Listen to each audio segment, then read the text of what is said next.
આ દ્રશ્યો નિહાળી તમારી છાતીના પાટિયા બેસી જશે. ધ્રુજી જવાય એવા ખતરનાક અકસ્માતના દ્રશ્યો છે છોટાઉદેપુરના બોડેલીના. અહીં માતેલા સાંઢની જેમ આવતી કારે 3ને અડફેટે લીધા. અહીં એક પૂર ઝડપે આવેલી કાર તંબુમાં ઘૂસી ગઈ. તંબુમાં ધસમસતી કાર ઘૂસી જતા અફરાતફરીનો માહોલ સર્જાયો.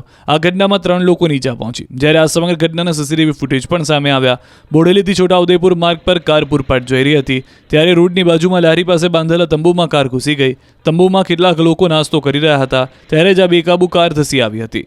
લક્ઝુરિયસ કાર અચાનક ઘૂસી જતા નાસ્તો કરી રહેલા લોકોમાં નાસભાગ મચી ગઈ. થેલામાં માતેલા સાંઢની જેમ એક કાર ઘૂસી જતા નાસ્તો કરી રહેલા લોકો હેબતાઈ ગયા.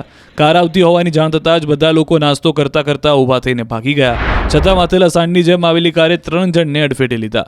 જોકે કાર ચાલક કાર લઈને ફરાર થઈ ગયો. સમગ્ર ઘટના બાબતે બોડેલી પોલીસ ઘટના સ્થળે પહોંચી અને કારની માહિતી મેળવી. કારની ઓળખ કરી કાર્યવાહી કરવા માટેની તજવીજ હાથ ધરી છે. QR કોડ સ્કેન કરો અને ડાઉનલોડ કરો News 18 એપ. મેળવો ગુજરાત અને દેશ દુનિયાની પળે પળની અપડેટ્સ.